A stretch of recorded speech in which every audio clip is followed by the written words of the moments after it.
markana falanqaynteena xiisada siyaasadeed ee ka dhalatay arrimaha doorashada la filayo inay dhamaadka sanadkan lagu qabtay jamhuuriyadda iskeed ugu dhawaaqday madaxbannaanida ee Somaliland ayaa cirka isku sii shareeray mucaaradku waxa ay ku baaqayaan dibadbaxyo dawladuna arrinkaasi waa ay ka soo horjeesatay waxaana fashilmay isku dayo lagu doonayay in arrintan lagu xalliyo midowga Yurub ayaa kulamo la yeeshay labada dhinac oo isku soo dhaweyn hor leh doonayay welise uma muuqato mid miro dhashay inkastoo beesha caalamku dadaalo wado haddaba maxaa xaaladda halkan gaarsiiyay sideese xal looga gaari karaa barnaamijka caawadooda waxaynu ku eegaynaa qodobkaasi waxaana laga qayb galaya wasiirka isgaarsiinta Somaliland Cabdiwali Sheekh Cabdullaahi Suufi oo xisbiga kulmiye ka tirsan iyo xogayaha warfaafinta wadani Maxamuud Aadan Jaamac Galaal soo dhawaada wasiir iyo mudane Galaal oo xisbiga wadani ka tirsan wasiirka ayaan ku hormaraya wasiir xubno ka tirsan golaha wasiirada iyo dawladda waxay sheegaan in muddo kordhin loo sameeyo madaxweynaha marka hadiiba ay dawladdiiba sidaa rabto maxaa buuqa ismariwaaga keenaya loo fariisan la yahay bismillaahir rahmaanir rahiim xukuumad ahaan iyo xisbi kulmiye ahaan labada doorashada diyaar baa u nahay iyadoo laga dhaqaaqayo go'aankii ay soo saartay maxkamadda sare ee Somaliland 16 bishii koowaad ee sanadkan oo si cad u sheegtay qaabka loo galiyo doorashada oo xeerka lagu galayo iyo talaabooyinka la qaaday intaba sheegtay marka anagoo taa ka duulayna oo waliba maxkamaddu ay si cad u sheegtay inuu dhaqan gal yahay in la furo ururada ay furan yihiin taasan ka duulaynay qodobka shanaad ee go'aanka oo halka ay nuxurku yaala waxay fartay dhammaan dhinacyada in la dhameystiro talaabooyinka lagu diiwaan gelinayo ururada cusub qaab waafaqsan xeerku dhameystiran yahay sida ku cad go'aanka maxkamadda waxa markaa laga rabaa in talaabooyinkii la dhaqaajiyo talaabooyinkiina aanu bilownay waxa u dambeeyay ansixintii xubnaha guddiga diiwaangelinta maanta dowladda baarlamaanku dhameystiray marka waxaad moodaa in xisbiyada mucaaradku iyagoo maalintaana aqbalay go'aanka maxkamadda inay wax ka daba keeneen ayna doonayaan inay meel kale u leexiyaan go'aankii maxkamadda ay soo saartay aqbaleen ayna soo dhaweeyeen xukuumadduna weli halkii bay taagan tahay cidda markaa bedesho go'aankeedu waxa weeye waa xisbiyada mucaaradka ee waddanka geliyay qas siyaasadeed waa tahay wasiir waa kugu soo laaban doonaa maxamuud ayaa nala jooga oo wadani ka tirsan maxamuud dhibaatada xisbiyadiina ay ka socotaa wasiirkii leeyahay marka maxaa taas ka leedahay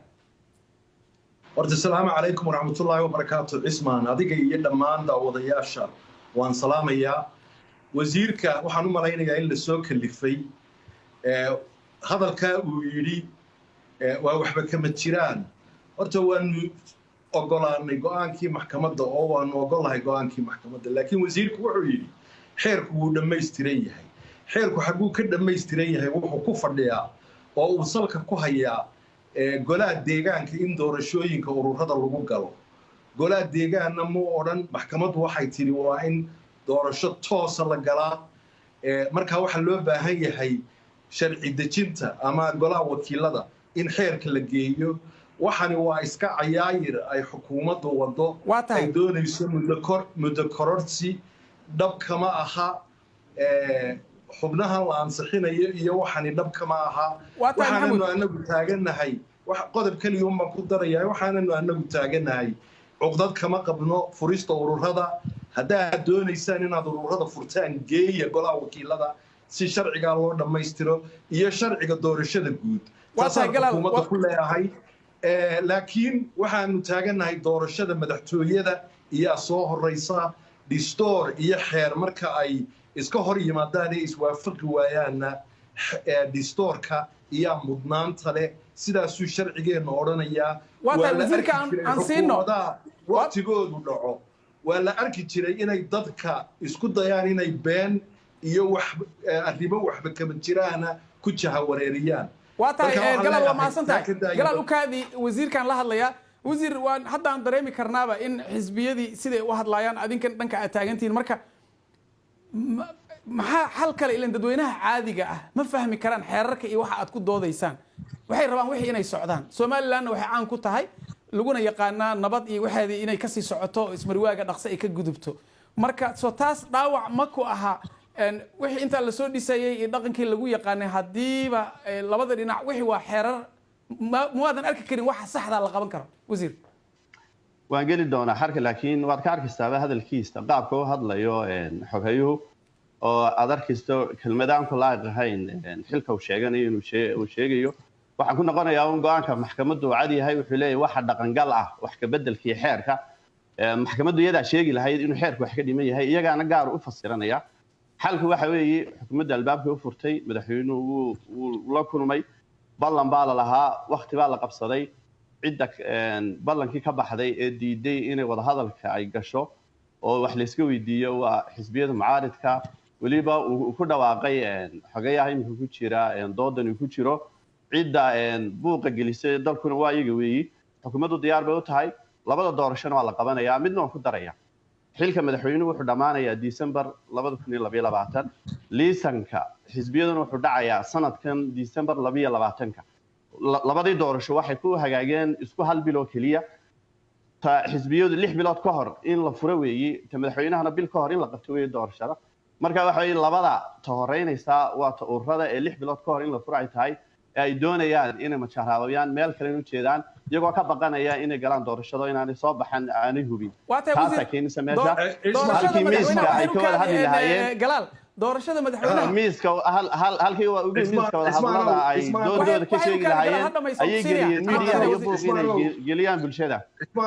waa tahay galaal intaan wasiirka hadid weydiiyo doorashada 13 ma dhacaysa ee madaxweynaha Soomaaliland diyaar baan nahay kulmi ahaan iyo xukuumad ahaanba diyaar baan nahay labada doorasho labada xilna waxa weeye liisankuna wuxuu dhacayaa December xilka madaxweynuhuna waxa kaga dhantay December weey laakiin cidda diidan taas macnaheedu waxay tahay inaysan muddo kordhin rabin dawladda hadda jirto 13 ay doorasho dhacdo haye galaal ismaanow yaan dadka aqligooda yaan meel lagaga dhicin wuxuu leeyahay labada doorasho ta 6 bilood ka hor la gelayaa wuxuu ka dhigayaa diiwaan gelintii iyo doorasho ka dhigayaa bal eeg siday dadka u matara habaabinayaan diiwaan gelintu doorasho maaha diiwaan gelintana xeerku wuxuu leeyahay hal la diiwaan geliyo laakiin waxay waxaasoo dhan u samaynayaan dawlad kalsoonidii ka luntay shacabka waxay la hortagaan aan haynin aan doonayn doorasho 13 November inay qabtaan intaa weeyaan haddii diiwaan gelinta la furo annagu diyaar baanu nahay cid allaale wixii sharciga uu dhigayo kama soo horjeedno laakiin bal nimanka diiwaan gelinta doorasho ka dhigaya doorashadu marka diiwaan gelintu dhammaato madax taabashada la sameeyo la soo eega xafiisyada ururada cusub furaan oo sida aan u sheegnay 7 bilood iyo bar qaadanaysa oo January ina geynayso doorashadaba ka dambaysa weeyaan xukuumadda waxaanu ku xujeynay bal qodob kaliya oo xeerka ku yaala soo bandhiga sidaan anagu soo bandhignay shacabweynaha aanu u tusnay galaal haddii dawladdan misinformation iyo propaganda haddii muddada la kordhiyo aan ku weydiiya haddii loo kordhiyo xukuumadda hadda joogto muddada maxaad ku diidaysaan kuwii ka horreeyay dawladdii ka horreysay waa loo kordhiyey tii ka sii horreysay waa loo kordhiyey si xal loo gaaro waxna loo qabto waa su'aal wanaagsan muddo kordhin taa hore ee kuwii dhacay duruufaha dalka ku gadaanaa systemku sidan mu ahayn doorashooyinka iyo diiwaangelintu may dhammaystirnayn qabyo badan buu dalku lahaa iminka halkaa waa la soo dhaafay kuwii dambena 3 xisbiba way ku heshiiyeen oo duruufo la soo taaban karo oo la isku raacsanaabaa jira laakiin tan ay doonayaan inay jiirsiiyaan annagu ogolaan mayno waxaan taageerayaashayada u sheegayaa mudaharaadkii iyo barnaamijkii waa mahadsantahay galaal ukaadi nabadda ahaa waa halkii ukaadi galaal wasiirka ku laabanaya wasiir bal adinka xalka seed u aragtaan maadaama la ismari la yahay annaga wasiirkan la hadlayaa wasiir cabdiweli fadal waxa weeye dalku wuxuu leeyahay shuruuc uu leeyahay dastuurkii baa jira xeerarkii baa jira xukun maxkamade sare yaala oo muuqda oo la kala xukumay oo xukuumaddu xukuntay weeye xalku waxa weeye wadanka hore u socdo wada hadal waanu furannahay fadhi waanu diyaar baan u nahay cidda diidan ee aan ogolayn inay xal keento waa iyaga weeye sidaa ka muuqata xogayahana fasiraad iyo warar aan jirin inuu dadka dhex geli weeye arrinka mudaharaadku sharci buu leeyahay xeerka ilaalinta anshax iyo nabadgelyada guud baa loo marayaa may marin qaabkii iyo procedure-kii uu sheegayay xeerku waxa kaloo jira oo maanta taala oo waxa weeye looga baahan yahay hoggaanka xisbiyada mucaaridka oo waxa weeye wadanku sicir bari baa jira abaaraad jira waxa jira dhibaatooyin badan oo ummadda haysato xukuumadda iyo maaragtay madaxdu ay ku mashquulsan yihiin si loola tacaali lahaa halkii ay qayb ka noqon lahaayeen xalka dhibka haysta ayaa waxay door bideen inay buuq iyo mushkilad siyaasadeed ay geliyaan oo aanay marna doonayn inay fadhiistaan cidda xalka mar walba diidayna waa xisbiyada mucaaradka weeye waa mahadsan tahay wasiir galaal adoo noo soo koobaya maxaa xalku yahay xalku waxa weeyaan xukuumadda oo sharcigan ay jebinayso ay joojiso doorashadii 13 November loo diyaar garoobo ururada iyo hawlaha ururada la xiriira annagu cuqdad kama qabno laakiin sanadka dambe iyay ku beegan yihiin waa mahadsan tahay muddada xeerku maxamuud iyo wasiir cabdiweli waa mahadsantiin waqtigaan loo ogolaanay wasiir waa mahadsantiin labadiinaba waa idinkaga mahad celinaya wasiirka iyo xisbiga wadani maxamuud aad baa u mahadsantiin